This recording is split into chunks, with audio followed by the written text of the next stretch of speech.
É tempo de Copa do Mundo e a Central 3 chega com um podcast narrativo com histórias da seleção brasileira. É o Amarela Ouro.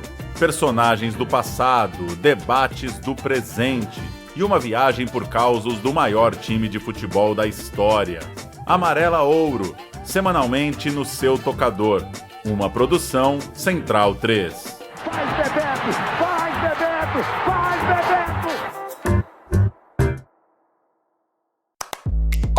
Central 3. Cristo Redentor, braços abertos sobre a Guanabara.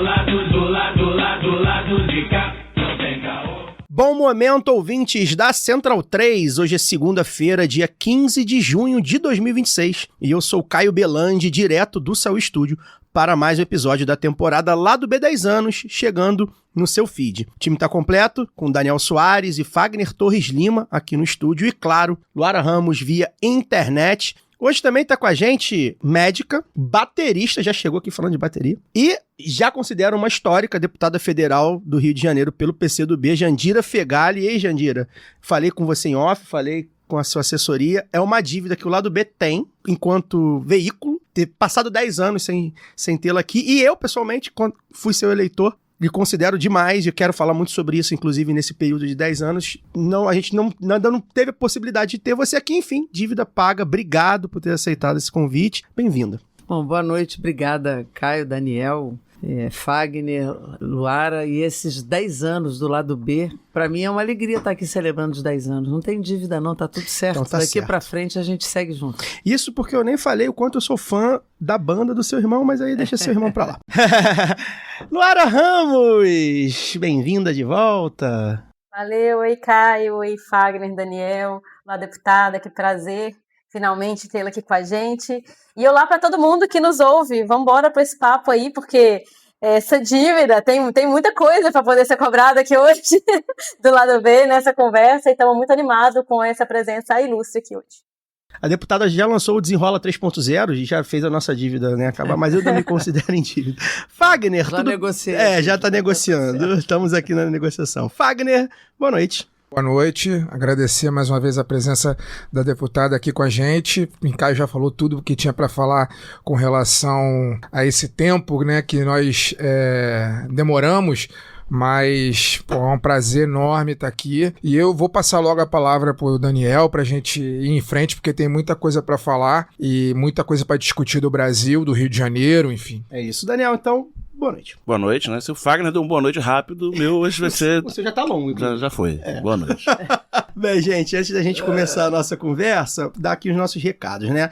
A gente tem a parceria aí com a Dona Chica Slingeria, uma marca de slings e carregadores que proporcionam conforto para os bebês e liberdade para os papais e mamães que estão buscando autonomia sem perder contato com a sua cria. Então você vai lá em donachicasling.com.br. Tem 10% de desconto no cupom Lado B se a compra for no Pix e mais 5% de desconto. Dá lá uma olhada no site donachicasling.com.br e utilize o cupom Lado B na hora da compra. Você também pode seguir o Instagram da Dona Chica, @DonaChicaSling. Vou dar aqui o nome dos 8 apoiadores que venceram o sorteio para os livros, né, da Boitempo. Então, a Ana Torres, o Kleber Vinícius Santos Monte, a Iana Martins, o Lucas Almeida, Carolina Domingues, Laurence Olorans, Duarte Araújo Pereira, Paulo Pereira Tibúrcio Júnior e Letícia Dias Fantinel. Vocês ganharam aí brindes da Boitempo, os livros da Boitempo, Walter Benjamin, Uma Introdução, A Utopia do Socialismo, Diretrizes para uma Política Econômica Brasileira e A Tentação Ecofascista, 2 de cada. Vocês recebam aí nos seus e-mails, vejam aí os seus e-mails de cadastro e, por favor, respondam. Lembrando que você pode concorrer ao próximo sorteio sendo um apoiador. apoia.se/Lado B do Rio, faixas de 10, 20, 50 e 100 reais. E também pode mandar um pix pra gente. ladobdorio@yahoo.com.br. boitempo.com. Tem cupom no site da Boitempo, né? Lá do Boi20, boitempoeditorial.com.br dá 20% de desconto. E tem cupom na Camisa Crítica também, camisacritica.com, cupom Lado B, que você tem 10% de desconto. Camisa Crítica é ótima, né, Jandira? Olha aí. Muito legal.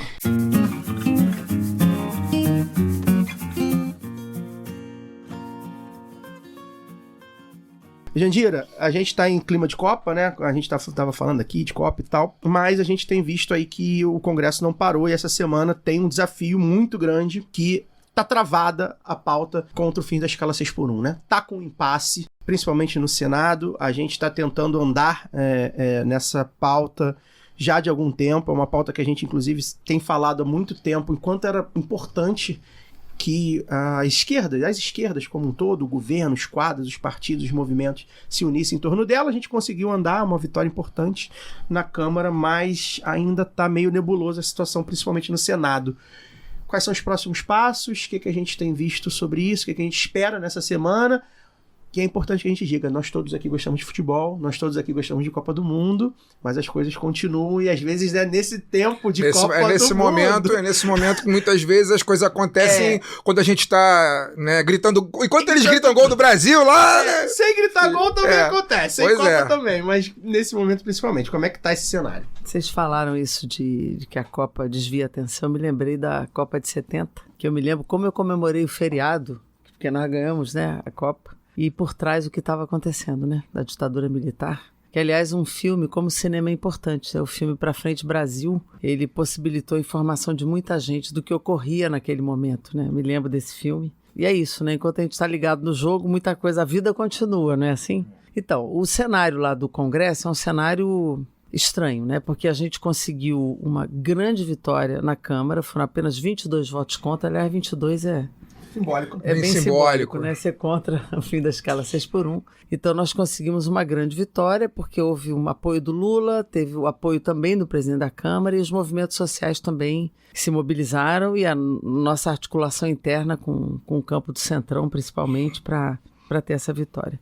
É uma luta de décadas, ela não começou agora, né? Ela começou, quer dizer, que eu presenciei desde 81, né, nos encontros sindicais, essa pauta. Depois a Constituinte trouxe 44 horas e em 95 a primeira emenda pela redução para 40 foi do PCdoB.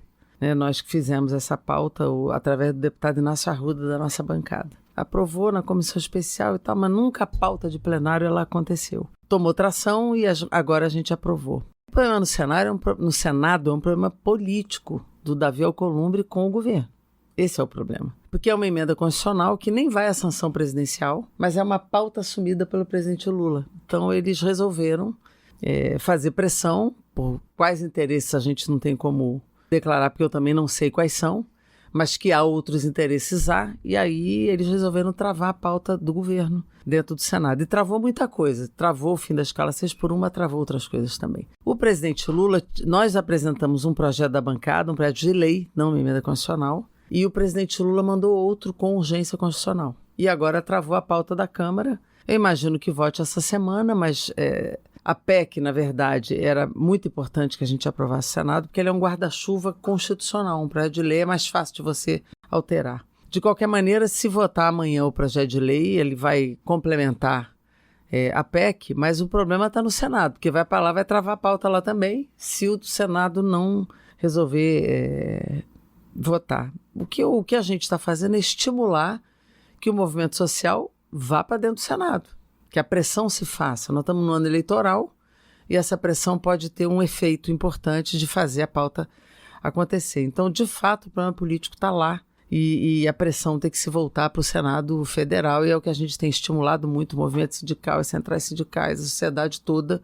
E particularmente as mulheres têm um benefício grande, né? Porque a mulher não tem 6x1, a mulher tem 7x0. A mulher não tem folga, porque acumula um trabalho doméstico pesado. É a marmita, é a faxina, é lavar roupa, e é assim que as mulheres vivem, né? Então, o fim da escala 6x1 tem um impacto muito grande para a qualidade de vida de todos e todas, mas particularmente das mulheres, principalmente as mães, né? Que têm uma jornada muito pesada.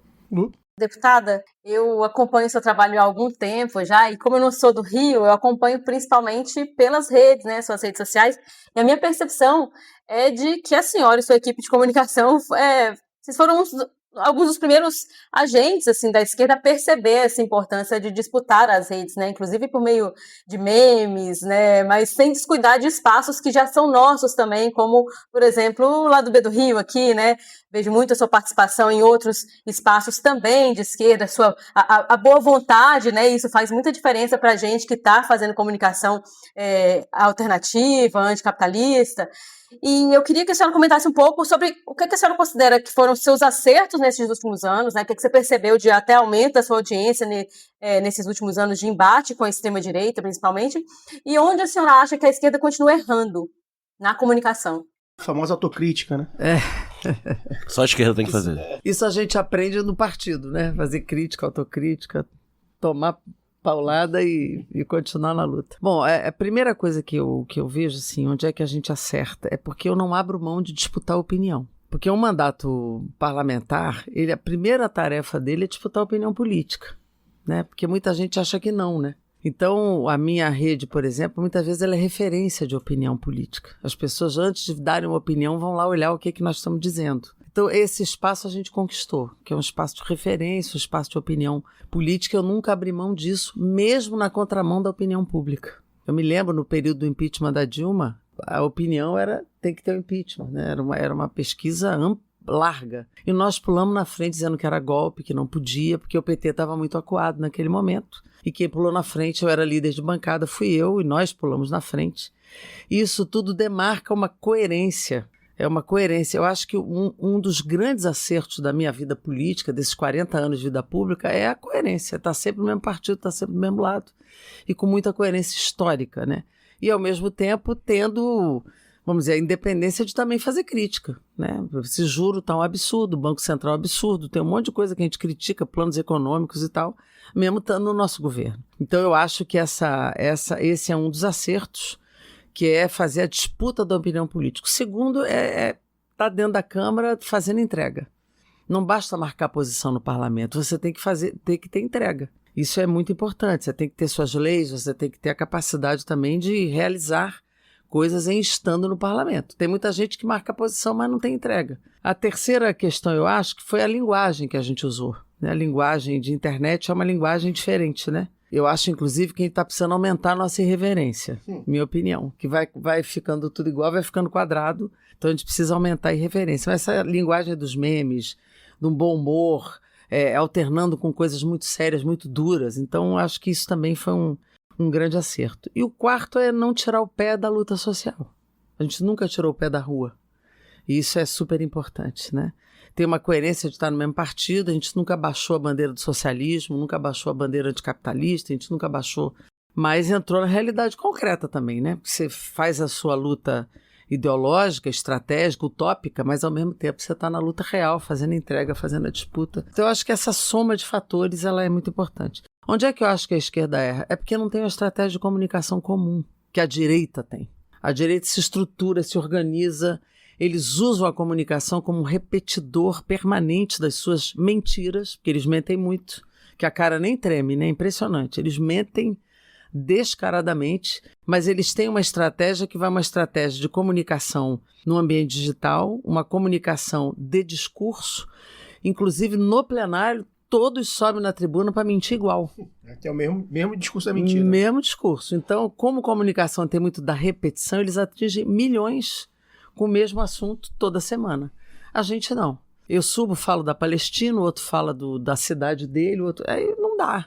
Aí cada um fala para sua rede, mas não comunica para os 50 milhões que a gente podia falar toda semana. Então eu acho que a gente ainda não compreendeu corretamente uma estratégia política de comunicação como esquerda para poder cumprir um papel de fazer a disputa com a extrema-direita que se organiza profissionalmente nas redes digitais. Deputada, eu tenho, na verdade... Ô, Fagner, me permite só fazer um apontamento, porque esse negócio da unificação, não é nenhuma unificação de discurso, mas o tema, né, deputada? Porque isso faz tanta diferença, porque às vezes, assim, a forma como a senhora fala, ou que outro deputado fala, vai chegar diferente para o mesmo público, mas que ele vai conseguir a partir daquilo, né, apreender aquele tema e passar pelas pessoas que estão no mesmo círculo, né, na mesma rede dele. Então isso faz muita diferença realmente. Isso é importante, é o conteúdo, porque cada um vai ter sua linguagem para o seu público, para o seu território. Nenhum problema. O indígena vai falar de um jeito, eu vou falar de outro, o outro vai falar de outro. O importante é que aquele assunto seja o assunto. Porque as pessoas às vezes não sabem se é verdade, se é mentira, o que é. Então, nessa disputa da chamada pós-verdade, se a gente não faz uma coisa de força e comum, e com o governo também, isso também dificulta muito. E eu acho que um outro erro que você perguntou que eu não falei, que foi um certo distanciamento do território. A esquerda, muitas vezes, ela se institucionaliza e abandona a luta local. Acha que só a internet resolve. Não resolve. O olho no olho é muito importante. Tá no território, tá no lugar. As pessoas te vendo, falando com você, pegando você, ou seja, você existe, você tem uma opinião e você tá lá para ouvir as angústias dela também. Gera confiança, né? Gera confiança. E as demandas, você tem que ouvir, você não sabe tudo, você tem que ir lá ouvir e aprender com as pessoas. Então é importante que as pessoas também te digam o que elas sentem e o que elas esperam de você. Esse ponto da confiança dos territórios, né, eu vejo que até parece que a gente viu certos, nem falo só de parlamentares, mas de figuras da esquerda que são, a gente brinca de sindical influencers, de influências de esquerda, mas que se apropriaram tanto dessa linguagem que às vezes até alguns parlamentares, né, vereadores que a gente vê, utilizam a mesma linguagem e não se fazem presente porque tem esse distanciamento, também contribui para um status de celebridade. Então, às vezes, o parlamentar que é mais acessível acaba se tornando, não, isso aí meio que arroz de festa, e o outro vira uma celebridade, né, de certa forma assim, que não alcança tanto essa coisa da entrega, mas alcança o status. Só que esse status não entrega. Então, existe um paradoxo aí que é muito perigoso também pra gente que tá fazendo a luta concreta, né? Existe. Só para exemplificar que essa coisa da agenda única, como ela é importante, a gente tem uma lição agora que é o tema exatamente que eu falei anterior, que é o 6x1. Sim. Parlamentares, movimentos, personagens que são de esquerda, se declaram de esquerda, qualquer esquerda que for, que não falaram sobre 6x1 ficaram a ver navios, porque virou um tema comum e que inclusive fez a gente alcançar uma vitória concreta, uma entrega que ainda tá... Até a direita falou, né? Até deputados de direita, senadores da direita entraram numa de falar, né? Depois que nós pautamos. Só que apresentaram uma proposta horrível no Senado, né? Sim. Que piora a situação atual do trabalhador. Sim. Trabalha por hora e se reduzir a jornada, reduz salário. É o modelo americano. Mas eles, em muito tempo, tiveram que dar uma resposta ao seu próprio público que cobrou, né? A audiência, os eleitores da extrema-direita cobraram posicionamento e não ficaram felizes com essas propostas novas. Eles tiveram que alguns recuar, tirar assinatura de projeto, né? Romário foi senador do Rio, tirou a assinatura. Exatamente. Pela primeira vez, a gente, em muito tempo, conseguiu pautar a extrema-direita, porque o que acontece o tempo todo é o contrário, né? É reagir à pauta deles, é isso. Romário é sabor senador, né? Ele tá fazendo tudo, aquele meme fazendo tudo menos trabalhando, né? Agora tá com coluna no jornal falando da Copa. E da Casa TV. Deputada, vamos lá. Na verdade, eu tenho 2 questionamentos a fazer pra gente começar. Um é muito caro a mim, né? Eu sou jornalista, Caio também é jornalista, e é um assunto que é muito caro pra gente, obviamente, a questão das fake news, né? Sim.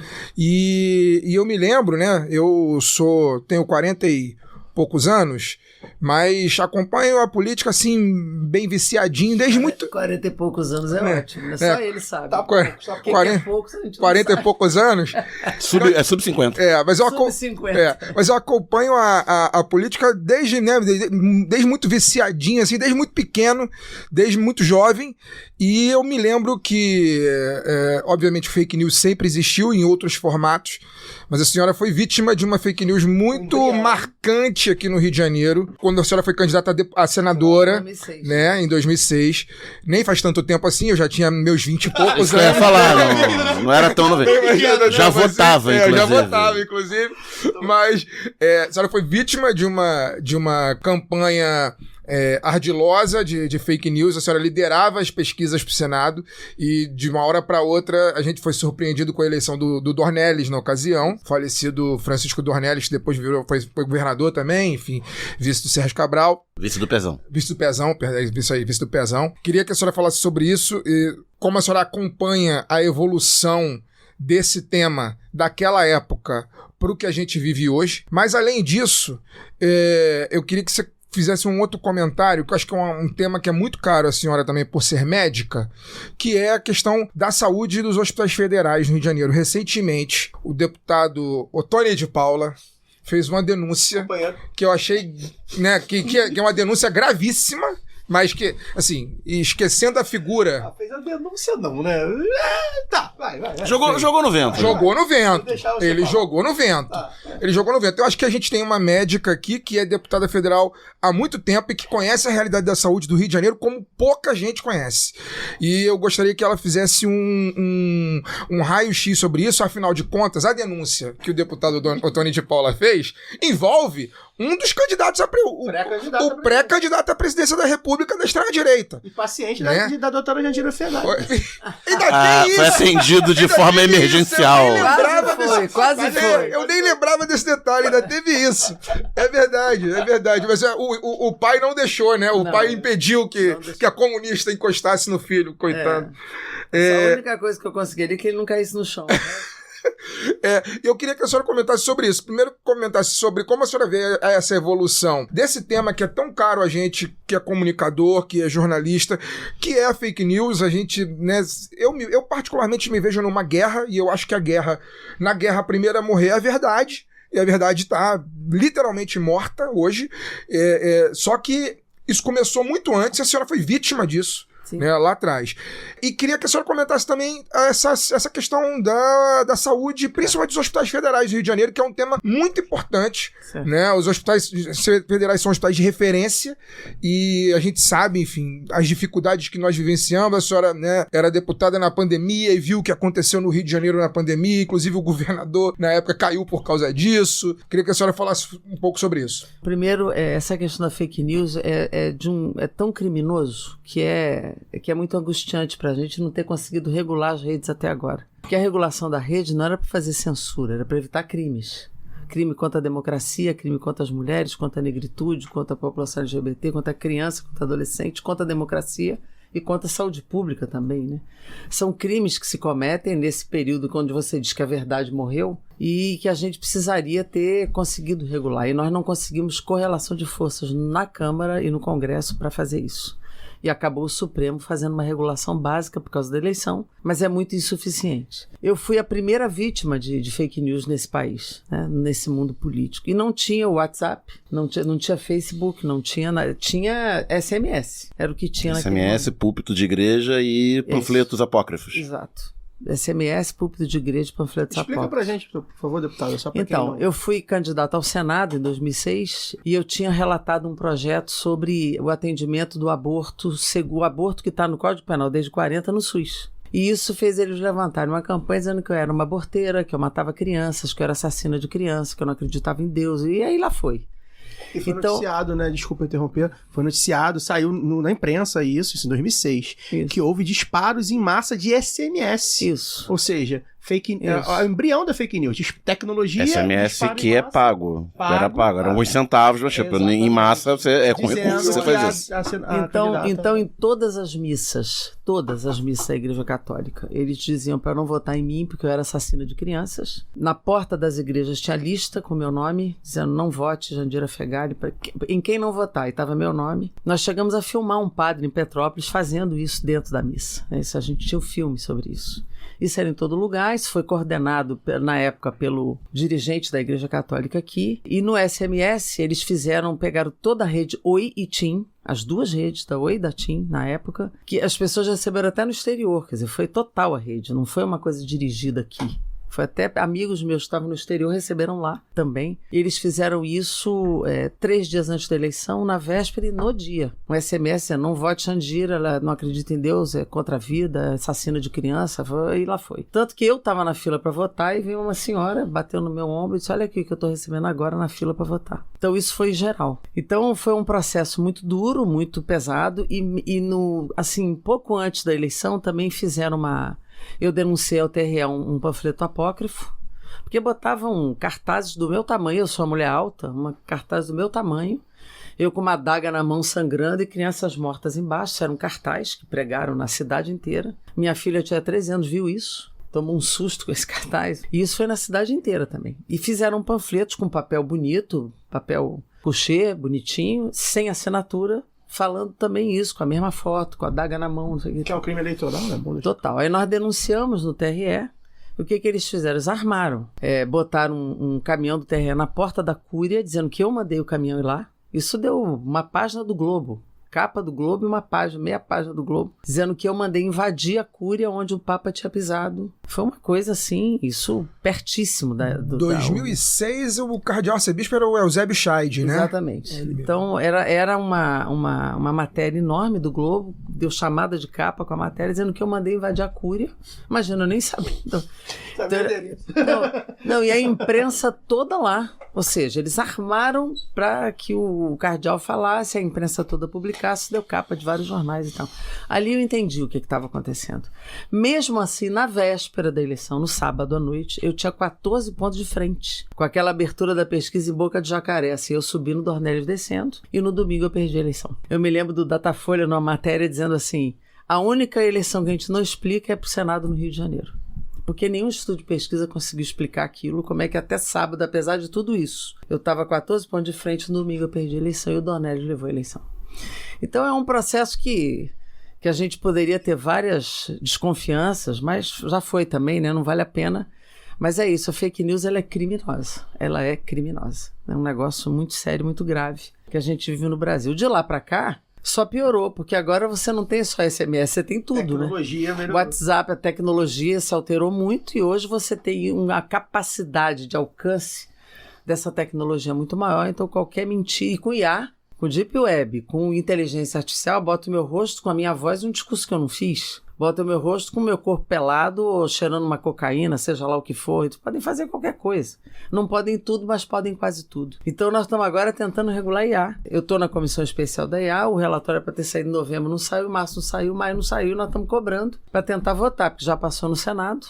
Nós queremos votar para ver se antes da eleição a gente consegue ter um mínimo de regulação para evitar crimes contra a democracia e contra determinados candidatos ou candidatas, né? Porque a violência política de gênero é uma marca pesada, né? Então esse é o esforço que a gente faz, mas é muito preocupante o que ainda são capazes de fazer num processo eleitoral e para a democracia.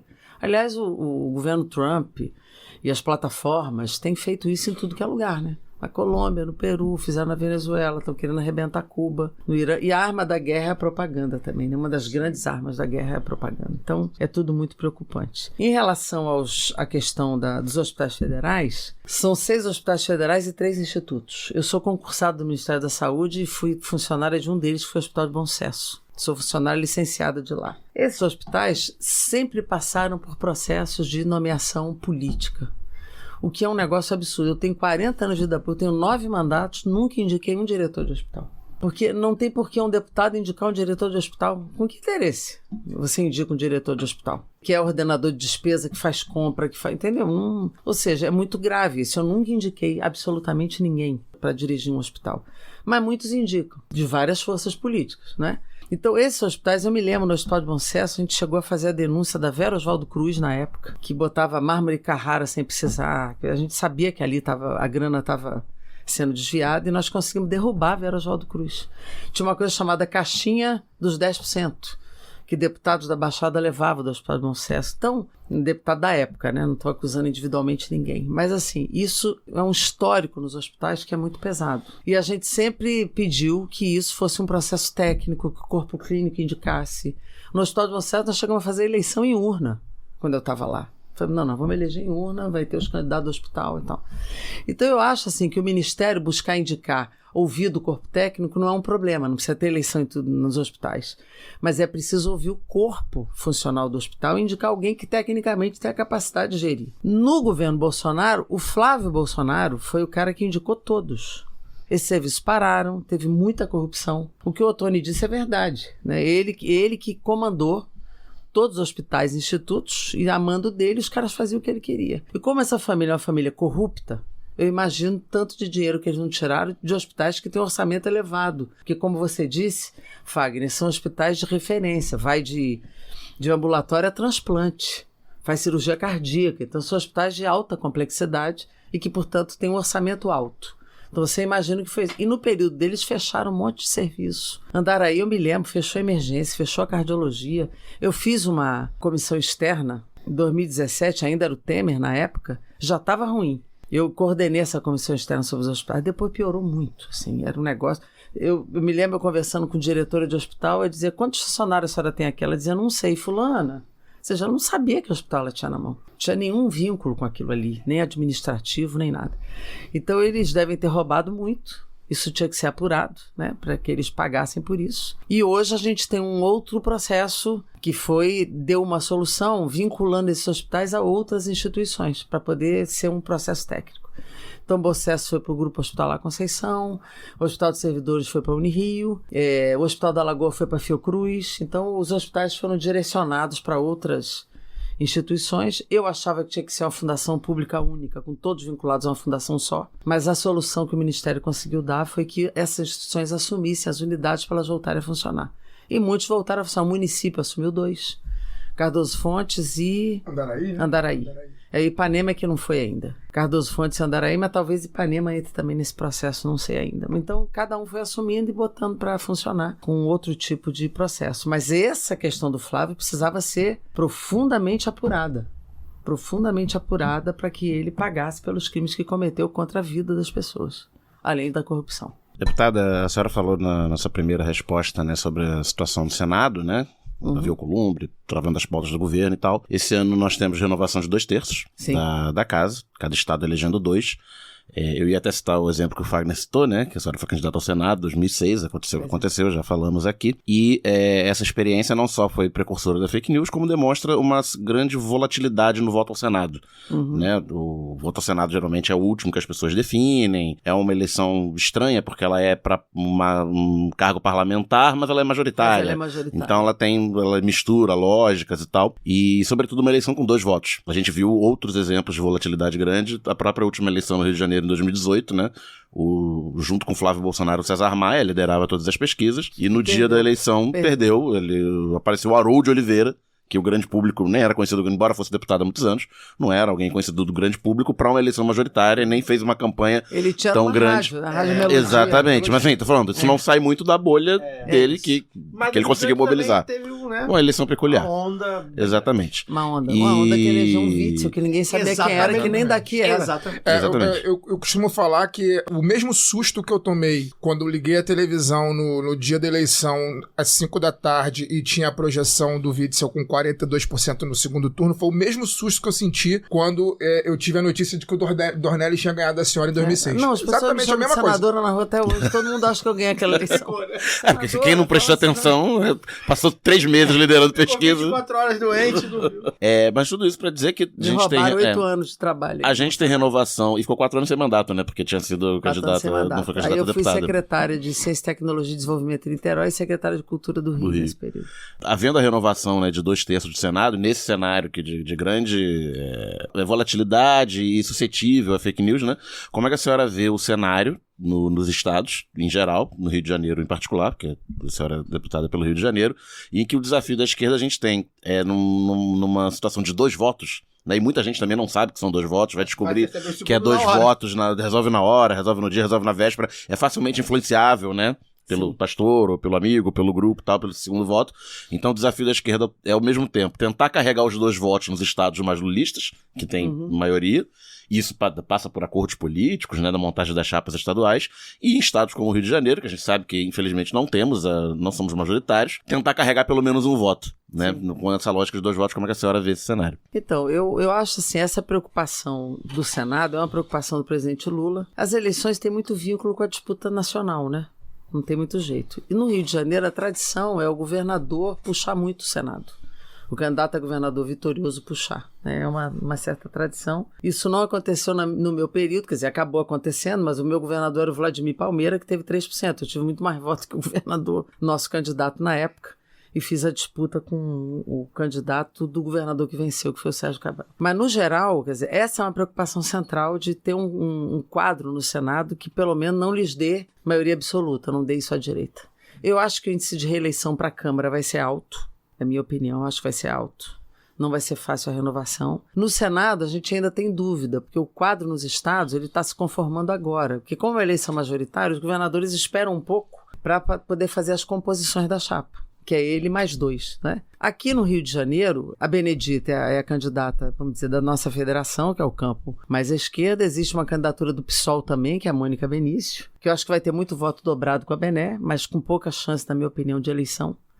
Acho que nem ela espera essa eleição. E ontem me parece que o Kassab bateu o martelo do Pedro Paulo ser candidato ao Senado aqui com o Eduardo, né? Com o Eduardo. Então eu acho que as duas vagas... O Eduardo pretende lançar 2 candidatos ou vai lançar só o Pedro Paulo? Não, ele lança 4, o Pedro... né? Porque tá rolando essa especulação e também que outros partidos que vão compor a campanha dele vão lançar e ele vai falando, tudo bem. Mas eu acho que compõe na suplência, né? Compõe na suplência alguns quadros. O Crivella é candidato ao Senado, tem o Canela lá de Belford Roxo, tem um monte de gente aí. O quadro final a gente não sabe qual vai ser ainda. Né? Tem a irmã do PSDB lá do Luciano Vieira, que também quer ser candidata, que pode se compor na suplência também, né? Porque você tem 2 vagas e 4 suplentes. Então as composições também podem se dar nas suplências. De qualquer maneira, se houver a coligação Federação Eduardo Paes formal, só são 2 vagas mesmo. Então você não pode inventar um terceiro candidato avulso. Se não houver coligação, os partidos podem lançar seus candidatos avulsos. Nós temos pré-candidato, o outro tem, pode lançar.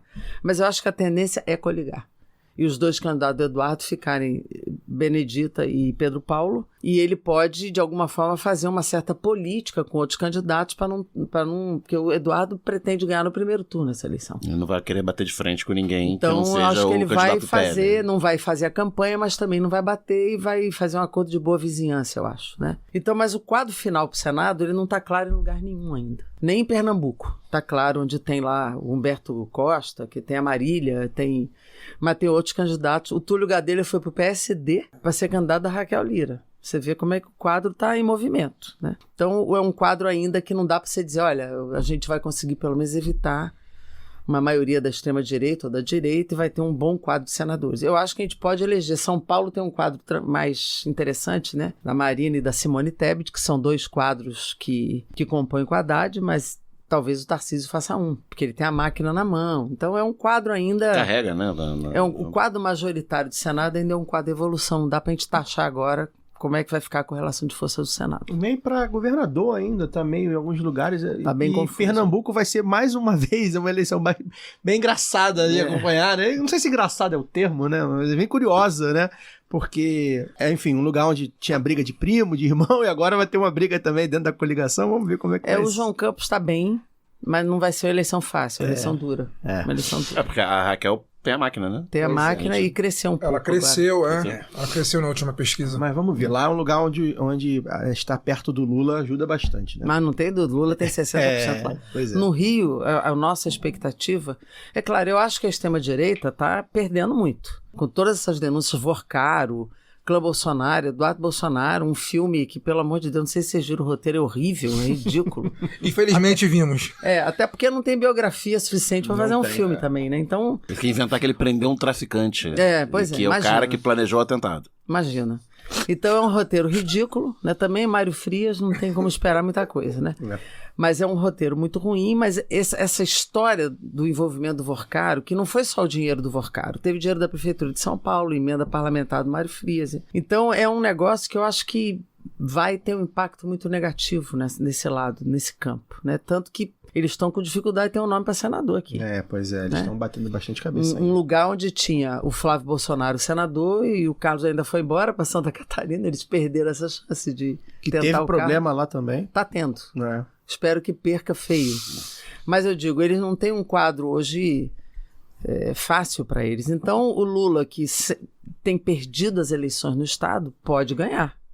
Ou, no mínimo, diminuir muito essa diferença, né? Muito. E essa é essa 55, 45 Aí você ia perguntar qual foi a diferença em 22. Acho que no estado foi 55, 45. 55, 45. No município foi mais apertado. Foi 51, 49. No município ele cresceu no segundo turno, mesmo assim não virou. Acho que foi 52, 48 mesmo no município, assim 55, 45 no estado. Só ganhou em Niterói. O município médio que ele ganhou, que foi Niterói. E umas 10 ou 12 cidades pequenininhas. No sul Fluminense. Bem pequenininhas. Valença, Rio das Flores ele ganhou. Bem pequeno. Tem Quilombo lá, Rio das Flores. Tem especificidade.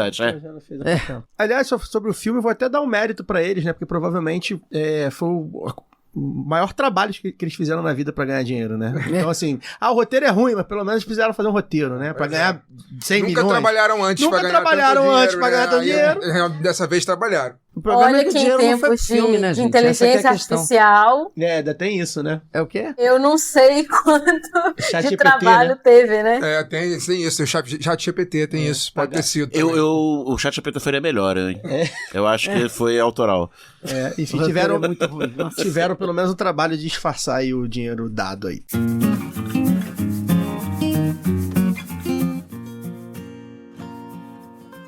Deputada, a gente vai falar, eu ainda quero falar sobre um pouco perspectivas, mas eu quero retomar um pouquinho um passado recente.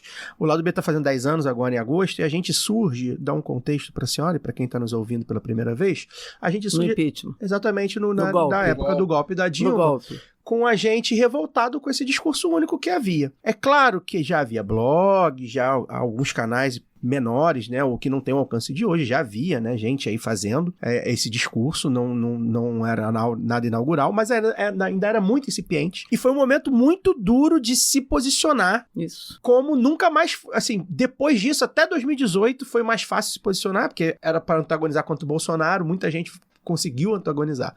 Em 2016 era muito difícil, a gente viu foi um período... Então nós somos parceiros de dificuldade. Não, mais que parceiros.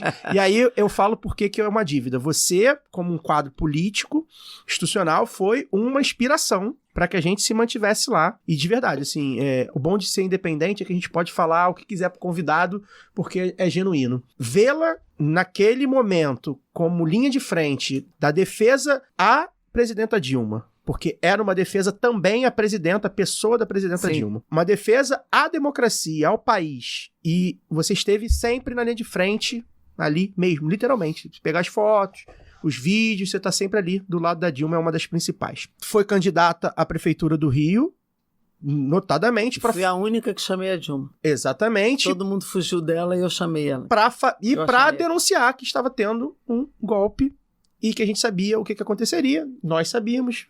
A senhora sabia, muita gente sabia, e deu no que deu. E aí eu quero fazer uma pergunta. Ela é também política, porque eu acho que personagens como a senhora não tem muito essa divisão entre pessoa pública e privada no sentido da militância. Sim. Você é o que você é, por isso que você tá onde você tá. Mas eu queria fazer uma pergunta também pessoal. Como foi, enquanto mulher, você falou agora de violência política de gênero, a Luara foi candidata em 2018 e fala sempre isso sobre violência política de gênero. Como foi, enquanto mulher, também, enquanto política, estar naquele período, porque o golpe, ele tem vários elementos, inclusive a misoginia. Como é que foi estar naquele período, viver aquele período, vivenciar aquele período, sabendo o que poderia vir, porque veio depois, a gente sabe que veio depois. Então, assim, como foi ali, quando chegava em casa? Uhum. É essa a pergunta. Quando chegava em casa, a Jandira médica, baterista, o que a Jandira fazia? Cara, o que eu tô vivendo? Como tá sendo? Eu queria que você falasse um pouco disso, porque a gente vê, e assim, eu acho que a senhora é um quadro muito de fibra, né? Quem olha, é uma deputada muito vibrante, caraca. Eu admiro muito essa coisa da Jandira e tal, mas assim, chega uma hora que deve ter sido muito pesado. Queria que você falasse um pouco. Só para fazer um complemento ao que o Caio está dizendo sobre essa questão da violência política de gênero, né? No dia da votação na Câmara, aquele fatídico dia do Eduardo Cunha, 17 de abril de 2016, eu assisti a votação na Lapa. Eu gosto sempre de contar essa história, e é importante contar com a senhora aqui, como linha de frente que foi. Eu assisti a votação na Lapa, com muita gente que estava reunido nos arcos, né? E quando a votação se encaminhou para o voto 352, eu e minha companheira, a gente, cara, vambora, a gente perdeu e a gente tem que ir embora, vamos pegar o metrô, vamos para casa. E nesse dia, no mesmo dia da votação, eu terminei a madrugada na delegacia porque eu defendi uma mulher, eu e minha esposa defendemos uma mulher que foi agredida dentro do metrô porque ela usava uma roupa vermelha. Ela estava no mesmo ato que eu, a gente pegou o metrô junto por acaso, não conhecia ela, tinham as pessoas verde e amarelo dentro do vagão. Quando teve o voto do deputado, que se não me engano é do Bruno, né? Do Pernambuco, né? Quando teve o voto do Bruno, essas pessoas dentro do vagão de verde e amarelo, elas comemoraram, E essa menina que entrou no vagão com a gente, que estava vestindo uma roupa vermelha, ela se revoltou com a comemoração porque a gente estava no metrô indo para a linha 2 e ela se revoltou e ela começou a apontar o dedo para eles e falar: o golpe é contra a gente, o golpe é contra vocês não estão entendendo o que está acontecendo, seus idiotas, blá, blá, blá, blá, blá, blá. E nessa, ela tomou a voadora de um cara na boca. Nossa. E nós terminamos, e foi um caos dentro do metrô, e nós terminamos a noite na delegacia socorrendo a menina, enfim, o cara ficou detido lá e tal. Só pra contextualizar, a galera que não lembra, 10 anos, tem muita gente que esqueceu o que foi o Brasil daquela época, né? E aí acho que é muito importante a senhora falar sobre como era ser mulher deputada, estar do lado da presidenta, que, enfim, entre muitas violências que sofreu naquele período, uma que nunca vou esquecer é a da mangueira das bombas de gasolina que foram colocadas no carro com ela com a perna aberta, entre outros absurdos que a gente vivenciou naquela época que a gente não gosta de lembrar, mas precisa lembrar. Bom, primeiro, acho que o golpe ele teve uma motivação política e ideológica bem forte, né? Porque era preciso tirar a Dilma para fazer a agenda que eles fizeram depois. Então tinha um interesse geopolítico claro, articulado de fora para dentro do país, porque eles não têm inteligência para fazer aquilo tudo. Então uma coisa planejada de fora para dentro, onde a Lava Jato e tudo isso, Moro, essa turma teve papel, né? Inclusive na prisão do Lula. Eles precisavam de algumas etapas, tirar a Dilma, abduzir o Lula do processo para que eles pudessem ganhar a eleição e fazer a agenda que fizeram. Então tinha um motivo político ideológico claro, não adianta, porque a Dilma não conversava, porque a Dilma... Claro, tinha aspectos pessoais dela, ela não gostava muito mesmo de fazer muita conversa, de ceder, era uma característica dela. Não cedeu Eduardo Cunha, por isso ele deferiu o impeachment também. Então teve isso, mas a motivação era uma agenda política ideológica que eles precisavam implantar. Agora, o tempero desse processo foi de um grau de misoginia doloroso. Eu chorei muitas vezes naquele período. Quando você chegava em casa, eu chegava extenuada emocionalmente. E a gente quase não dormia, porque depois que saía de lá, a gente ia para fazer reunião no chamado QG da coisa do contra o golpe, e aí era somar voto, ver o que tinha, com quem tinha que conversar, então a gente já ficava ainda horas vendo a estratégia do que fazer, com quem conversa, quem pede a Dilma para conversar, quem de nós conversa com quem. Então era um negócio assim... Era extenuante do ponto de vista físico, intelectual, mas emocional. E em muitos momentos eu vi o nível de agressão, a gente ia conversar com ela, com a Dilma, e ela assim, se mantendo firme, que ela era uma pessoa muito firme, mas você via que emocionalmente também era pesado para ela tudo aquilo. Aquelas propagandas, aquela da bangueira de gasolina, aquilo foi horrível, né? Aquilo foi para quem é mulher se imaginar naquela situação. Então muitas vezes a gente chorou ali, eu mesmo chegava em casa arrebentada, e em Brasília a minha família nem tá lá, então eu chegava sozinha em casa muitas vezes. Era duro demais para aguentar, então às vezes a gente tinha que se soltar no choro mesmo, porque era muito duro, porque não tinha argumento possível. Não tinha nenhuma prova contra ela, nenhum argumento valia, e os caras repetiam a mesma coisa todo dia. No dia daquele 16 de abril, aquela sessão, gente, aquilo ali foi pedagógico para todo mundo entendeu que ali não tinha impeachment, né? Que aquilo ali era um problema político, e foi de muito baixo nível, né? De muito baixo nível. E eu me lembro, eu estava com a lista na mão, eu estava ali no controle da lista. Eu me lembro que quando eu vi os caras que estavam com a gente logo no início pularem para o outro lado, eu falei, gente, já perdemos, pode perder a expectativa, porque não perdemos. Porque no dia anterior nós fizemos uma reunião com o Jacques Wagner, e ele disse, estou tranquilo porque nós temos os 172 votos. Eu falei, Jacques, não fique tranquilo, porque esses caras vão trair a gente. Mas não deu outra. Dia seguinte, o Jacques ainda falou, mas se puder impedir a sessão, ou seja, cria um tumulto. Eu ainda provoquei uns homens para dar uns chutes, mas não fizeram. Tudo. Nesse processo, a gente foi olhando aquela lista, logo no início eu disse, perdemos. A gente foi chamado por ordem alfabética para dar os votos, né? Depois eu vi o filme Vocês na Lapa, na hora do meu voto, foi bem legal, assim, a reação foi bonita. E aí acabou aquilo, nós perdemos, né? E eu ainda fui pro ato na rua, lá em Brasília, porque a Brasília ficou com aquele tapume no meio, dividindo quem era a favor e contra. Sendo horrível, né? É. Aquele Brasil dividido, expresso ali. Eu ainda fui pro carro de som da galera para dizer, ó, a luta só começou, vamos lá, que a gente vai virar isso em algum momento. Ainda tive que ir lá levantar a moral da tropa. Vontade de chorar no banho. Elevar a moral da tropa ali pra gente fazer. E a gente viu no que deu, né? E a gente insistia na palavra golpe, mesmo contra todos, porque a gente sabia que a repetição com os argumentos corretos, aí hoje todo mundo fala que foi um golpe. Isso é uma vitória da disputa política nossa, né? Foi um golpe. Tanto que depois ninguém provou nada, ela foi completamente inocentada, apesar do impeachment de tudo. Então, foi muito duro ali, foi muito duro pessoalmente. Pô, depois de Maria I, a Dilma é a primeira mulher que dirige o país, pô. Brincadeira, você teve Leopoldina ali transitório, Maria I e não teve mais nada, né? Depois disso, na República, a Dilma foi a primeira mulher. Então foi muito duro ver essa queda desse jeito. Mas ela saiu pela porta da frente e a gente saiu junto com ela. Sim, eu costumo dizer, inclusive, que ela saiu maior em termos históricos do que entrou e do que estava. Né? Hoje ela tá no BRICS. Condenada por ser honesta. Figura, isso. Esticaram mais 1 ano e agora mais 7. Ela vai ficar lá.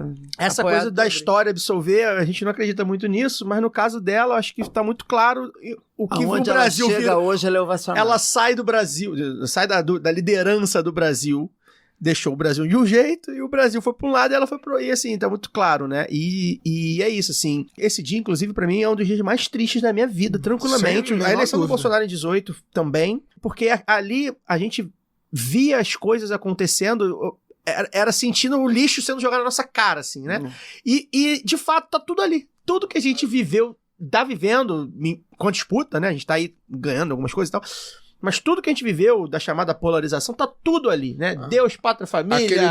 Aquele dia foi o dia que morreu. Aquele dia foi o dia que morreu as minhas ilusões. As minhas ilusões morreram naquele dia ali. Não, mas não pode não, cara. Se você não mantiver utopia e sonho não, a utopia é uma coisa, eu tenho. Mas assim, a ilusão de que, deputada, eu cresci com a ideia.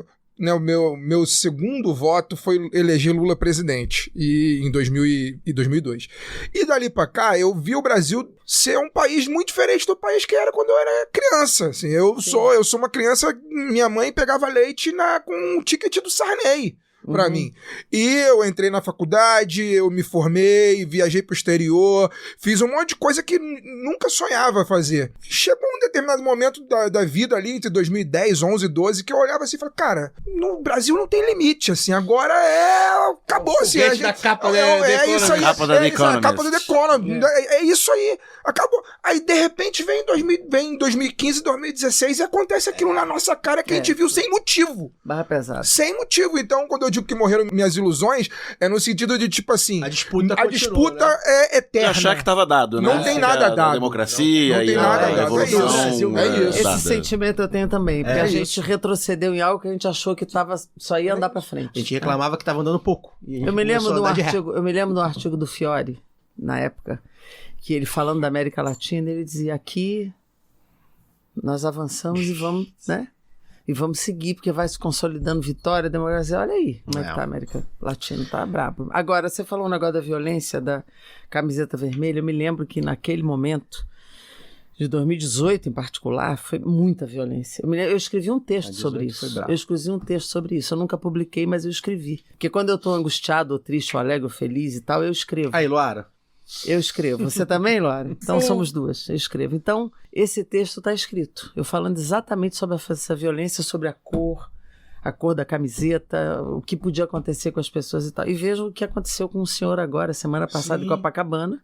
Foi ele andando com uma bolsinha, acho que com a foto da Benedita e tal, na frente da casa dele, foi muito machucado. Eu vi isso. Então, assim, nós quando estivemos agora nos Estados Unidos, nós denunciamos para a OEA, pedindo observação eleitoral aqui, que a violência física é algo que pode acontecer de novo nessa eleição. Né? Alertamos isso.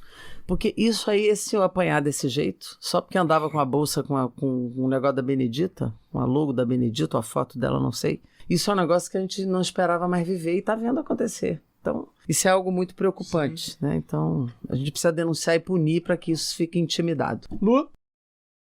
Não, isso também, deputada, é o tipo de coisa que desmente quem fala em polarização, né? Porque a gente nunca agrediu os caras porque estavam de camisa verde e amarela, ou porque falavam os absurdos que falavam, não que, aí sou eu falando, não que não merecessem, né? Polarização que só um não lado que muitas vezes não merecessem.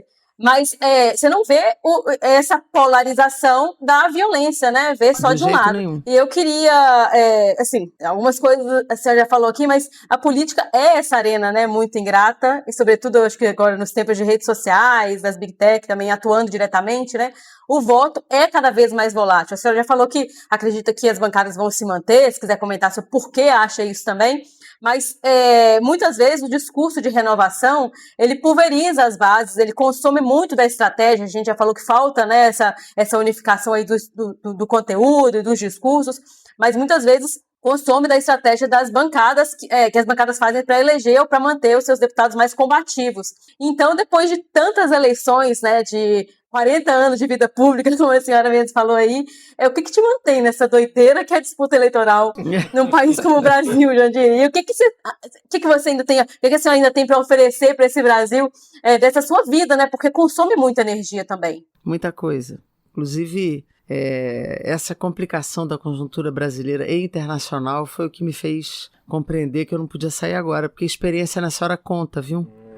Experiência conta, acúmulo, expertise, saber lidar com essas forças políticas do centro, ter uma visão de país e ajudar o presidente Lula no último mandato dele, que eu acho que a gente precisa eleger o Lula para o 4º mandato. Então eu me mantive nessa disputa, como agora pré-candidato, não pode nem dizer que é candidata ainda, né? Pré-candidata a deputada federal. Muita gente queria que eu fosse para o Senado, mas se bota eu e Benedita, talvez derrote as duas, porque a esquerda talvez não faça mais de um.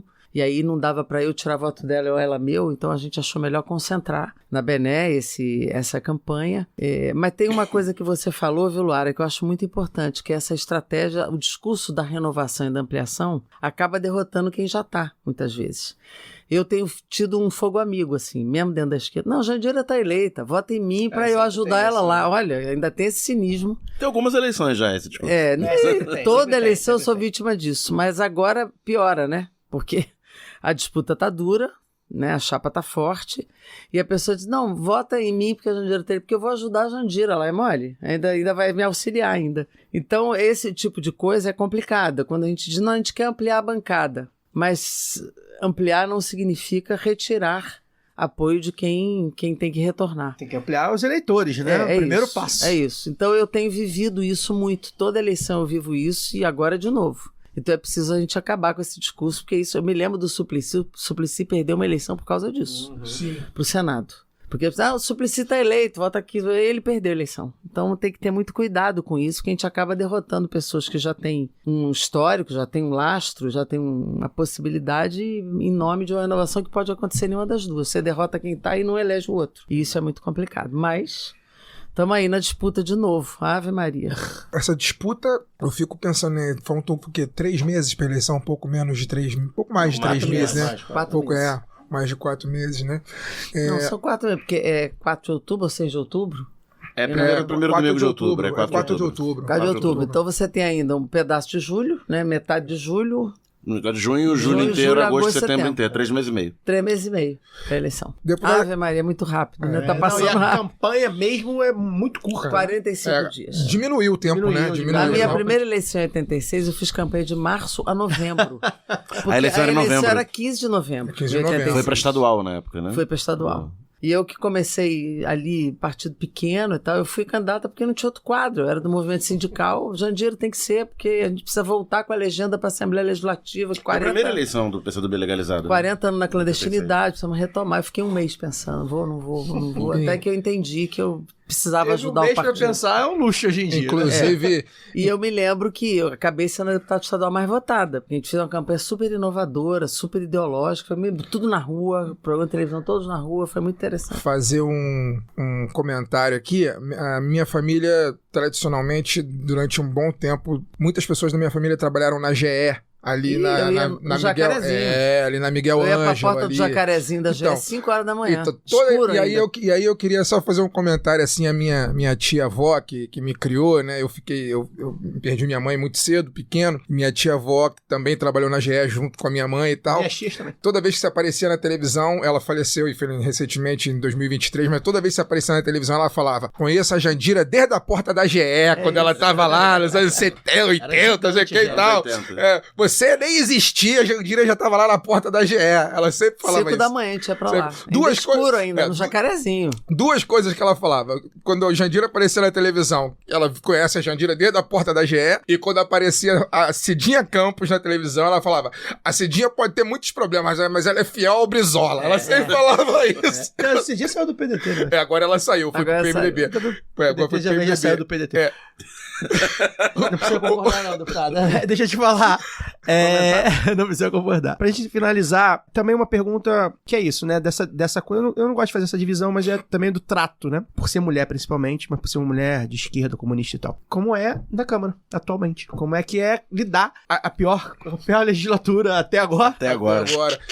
A gente tem essa brincadeira, né? Pior congresso, a gente tá 10 anos, 12 anos falando isso. Mas eu queria fazer um complemento, assim, junto Deixa eu junto, terminar, então. Tá vindo na minha carona. Como é que é lidar com essas pessoas? Porque radicalizou-se muito, o bolsonarismo radicalizou muito a direita, a extrema-direita, o próprio figura do Jair, que já estava lá, era de um jeito em 2010, agora já é outro. Como é lidar com essa galera, principalmente os daqui do Rio, que a gente sabe que tem origens, inclusive, mais complexas do que mero bolsonarismo, fazendo esse embate político, porque assim, afinal de contas, a gente pode contestar os métodos em base de mentiras, a gente aqui pessoalmente do lado B contesta inclusive a forma, né? Mas eles estão eleitos, eles estão lá para fazer o debate, em tese, para fazer o debate político. Como é que é lidar? E aí, assim, politicamente, mas pessoalmente mesmo, como é que é fazer esse embate com pessoas que te agridem o tempo inteiro, não fisicamente, mas muitas vezes te agridem pessoalmente, agridem as mulheres o tempo inteiro, agridem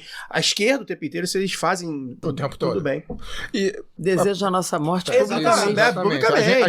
A gente tá lidando com pessoas que desejam a nossa morte, que não querem governar com a gente, querem nos exterminar. Mas eu queria que a senhora fizesse um comentário seguinte, a senhora falou em aumento de bancada, complementando o que o Caio falou. Qual é a perspectiva hoje no Rio e para nossa audiência que não tem ideia, para eleger um deputado, o PCdoB hoje precisa de quantos votos no Rio de Janeiro? Importante então, as pessoas saberem. É na federação, né? Então vamos lá. Primeiro, lidar com essas pessoas. Primeiro você tem que ter muito claro qual é a diferença que você estabelece com elas, né? Eu acho que a conjuntura brasileira, ela nos deu agora um binômio muito forte, que é o da soberania e o da democracia, e ainda a gente complementa sempre com a defesa dos direitos, né? Então esse é um recorte que eu acho que nos distingue claramente dessa galera da extrema-direita. Eles estão propondo de forma explícita, entregar o Brasil, ou seja, manter a política colonial que a nova doutrina Monroe traz para nós, né? Essa atualização, dizer, vocês são um quintal. Pronto. Eles estão nessa posição. E nós dissemos, nós não somos quintal de ninguém, nem colônia de ninguém, e vamos aqui afirmar o Brasil numa perspectiva de futuro também, porque não basta falar do que já entregou.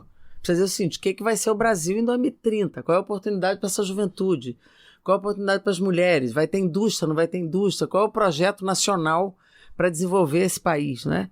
A soberania cultural, a soberania digital, que a gente está longe de ter a soberania digital. A soberania cultural a gente tem, inclusive. A gente afirma a nossa cultura na diversidade e tal. Eu sou uma deputada muito ligada na cultura também. Mas a soberania digital é diferente de regular rede. A soberania digital é você ter o seu software, o comando dos seus dados. Está tudo na mão deles. O Brasil está na mão deles. Não depender do WhatsApp, por exemplo. Então, são aspectos que a gente precisa demarcar, né? Demarcar as diferenças, a questão democrática. Pela primeira vez a gente conseguiu punir caras que tentaram o golpe contra a democracia. Isso é uma coisa histórica importante, que eles se ardem nessa história. Mas é um negócio que a gente precisa demarcar as nossas diferenças, olhando para o Brasil, olhando para fora e as perspectivas que a gente tem. O PCdoB ainda agrega a questão do socialismo, a superação do capitalismo, que para nós é uma bandeira que a gente não abre mão. Mas na demarcação com eles, demarcar claramente o que é o Brasil para nós e o que ele deve ser. Ali, tem pessoas que eu simplesmente me dou o direito de não me relacionar. Eu nem cumprimento, você quer saber. Que o nível de agressividade, de desqualificação, de misoginia, de violência política é um negócio que eu... Que é algo que não existia antes do bolsonarismo, ou não? Não existia. Não, nesse nível não. Eu fui deputada com Miguel Arraes, com Valdir Pires, com Mário Covas, com Almino Afonso, com um bando de gente que não pensa... Com Paulo Maluf. Paulo Maluf era um cara educado, né? Pelo menos a gente tinha diferença. Eu fui deputada com Roberto Campos. Sim. Minha primeira eleição era um ideólogo dos liberais, ideólogo da economia liberal e tal. Eu tinha que estudar para ir debater com esse cara. Eu me lembro, eu participei da Comissão do Petróleo com ele, eu tinha que ficar em casa me debruçando sobre textos e dados e tal para debater com esse cara. Hoje eu vou debater com quem? Com o Nicolas, com o Bibo Nunes, entendeu? Não tem nem estímulo para um bot, porque ele não debate, ele só agride e mente. Sim. Então é muito difícil. Eu me lembro, eu fui deputada aí no Ulisses Guimarães por 1 ano e pouco, porque ele morreu logo, né? Depois, e dizer, mas doutor Ulisses, que Câmara é essa? Ele dizia, espera a próxima. E ele tá certo. A piada original do Ulisses. E ele tá certo, porque a cada legislatura, eu sou testemunha disso, só piora. tem vários fatores que fizeram piorar, mas um deles foi o fenômeno de 2018. Que elegeu um monte de gente arrastada pelo fenômeno Bolsonaro, nessa insuficiência cognitiva e de violência, ódio, preconceito e agressão. É isso. Eu não discuto com o meu adversário, eu quero eliminar o meu adversário. Esse é o raciocínio central. São todos seguidores de Olavo de Carvalho desde a década de 80 e que foram gerando uma forma de fazer política. É tudo superficial. Lei Rouanet, ele nem sabe o que é, mas virou um karma de que isso é um problema.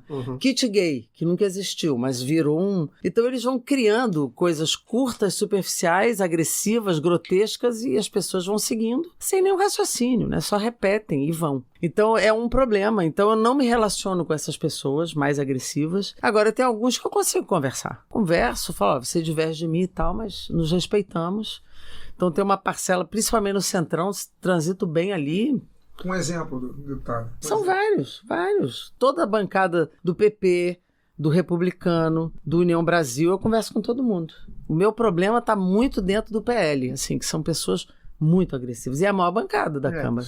Né? Então não dá. Com todo mundo eu converso, divido. Eu não aprovo lei por acaso, porque eu converso. Claro. O Lula aprovou todas as matérias dele, praticamente 95% das matérias, porque a gente articula com o Centrão para votar. O governo atua e a gente atua. Então tem que conversar. O parlamento tem que conversar. Ainda mais quando você é minoria. Nós somos 130, se esticar muito na esquerda. Então você não aprova nada no Congresso de 513. O conceito de esquerda. 130 de você. Se esticar o conceito de esquerda. Digo, no campo, vamos dizer assim, progressista, vamos dizer assim. Então se você não conversar, você não aprova nada. Nem as leis e nem as propostas que vêm do governo e tal. Mas tem umas pessoas ali que eu me dou o direito de nem cumprimentar, nem bom dia eu dou.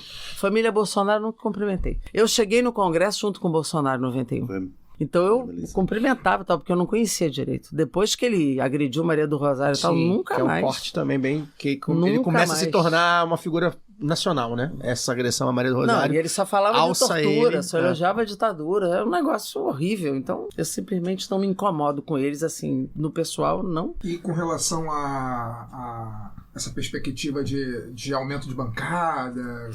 Eu acho que o índice de reeleição vai ser alto. Eu acho que o índice de reeleição vai ser elevado, porque a comunicação dessa turma é estrategicamente bem construída, existe uma base popular para isso, que pode diminuir com essa detonação toda aí do Flávio, com tudo isso que ele está envolvido. Acho que o Flávio pode declinar, e isso ajuda a declinar, quer dizer, a reduzir, eu digo reduzir, né? Declinar não de abrir mão da candidatura. Eu acho que ele, por enquanto, é candidato.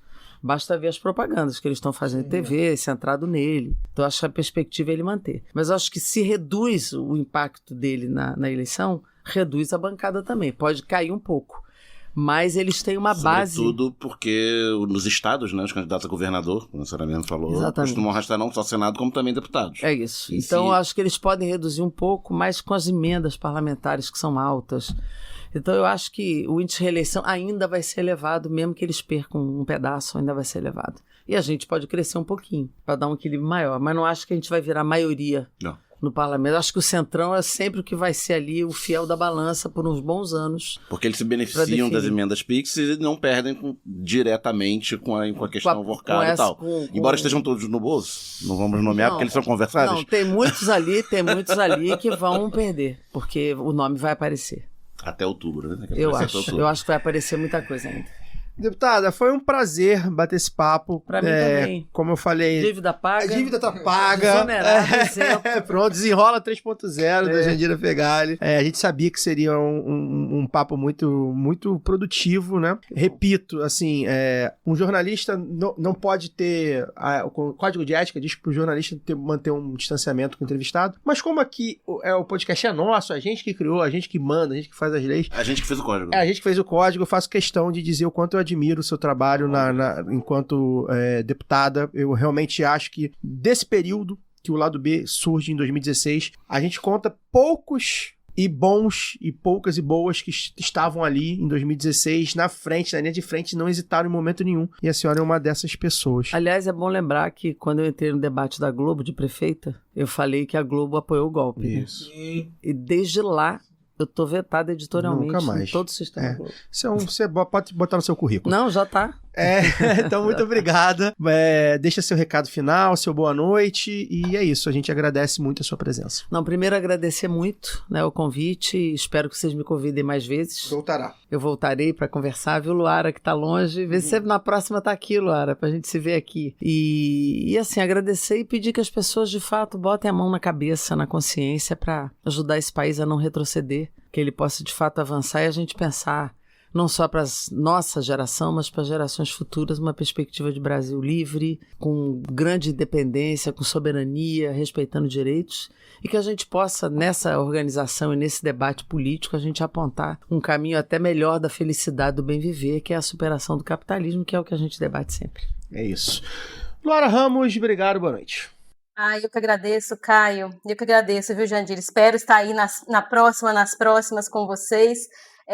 E como recado final, eu acho que num programa como esse, que a gente falou tanto sobre a dificuldade, né, que é imposta principalmente pela violência política de gênero, eu quero mesmo te agradecer, Jandira, por ser exatamente o que é, porque muitas vezes as mulheres na política elas precisam se masculinizar, né?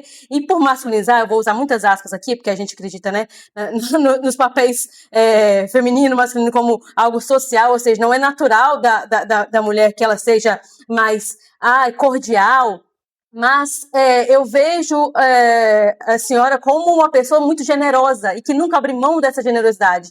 E mesmo essa a assertividade, né, o falar um pouco mais alto, que muitas vezes a gente também tem que gritar, isso nunca te distanciou dessa imagem de ser uma mulher na política. Seja lá o que isso quer dizer, que a gente acha que ainda está construindo e vai construir, mas que é tão importante que tenha uma pessoa que se define como uma mulher na política, de esquerda, e que continua se posicionando, porque a gente sabe que é mais cobrado das mulheres. Né? Tanto que nós temos tão poucas mulheres na política, não é só porque a gente se interessa menos, é porque é doloroso estar na política, né? Fazer este debate político com qualidade, com a qualidade que a gente quer, é doloroso. É doloroso para a extrema-direita também, mas eles que se entendam para lá, porque a minha energia primeiro eu vou gastar com as minhas companheiras, com as minhas camaradas, mas é doloroso para todas nós. E eu acho que é muito importante ver figuras como a senhora, como a ex-presidenta Dilma, que por mais que eu acho que é muito emblemático que nós a citamos aqui, e eu acho que é importante falar assim, que a Dilma ela sofre dessa violência até hoje, mesmo as pessoas que falam, mas a Dilma, essa coisa, ela não gostava de conversar, criou-se um mito, assim como a Dilma guerrilheira, quer dizer, alguém que se opunha à ditadura, tem o meu voto e eu sinto orgulho dessa pessoa, alguém que não queria conversar com certas pessoas, como a senhora mesmo falou aqui, né, deputada? Essa pessoa, para mim, isso é motivo de orgulho. É dizer, olha, tem coisas que não entram na negociação, tem coisas que pra gente é negociável.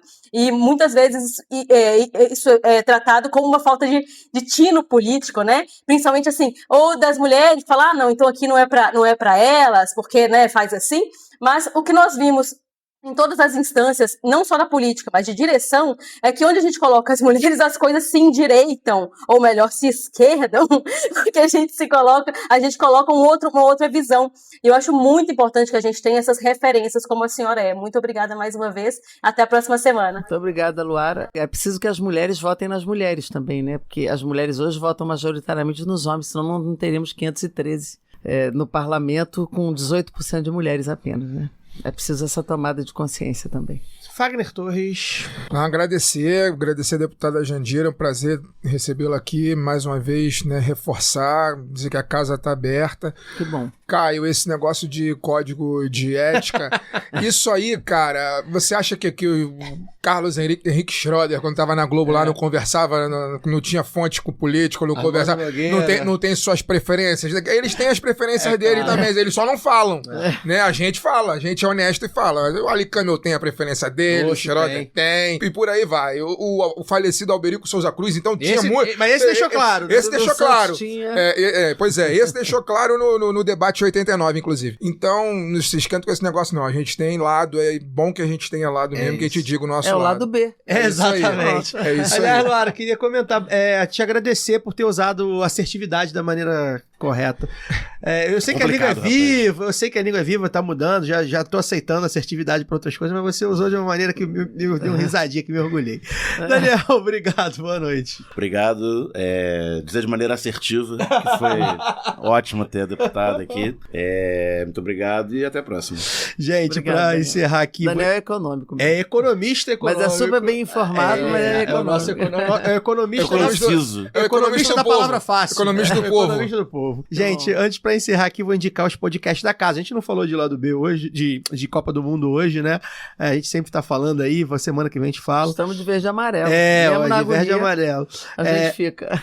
Pra indicar os podcasts da casa, né? O Meio Campo tá sempre falando de futebol, tá falando de bastante de Copa, inclusive tem newsletter, tem no YouTube, tem no Spotify. E a Amarela Ouro, né? Que eu fiz lá com o Paulo Júnior, ajudei a fazer. Tá bem legal também, foi uma série de podcasts sobre histórias da Amarelinha, né? Com Lyndon Johnson na direção de arte.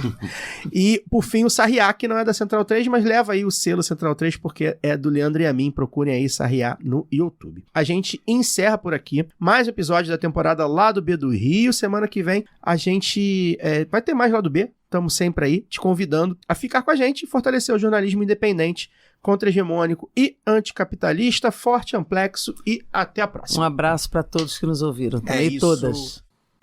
Esse podcast foi editado por Fernando Cesarotti.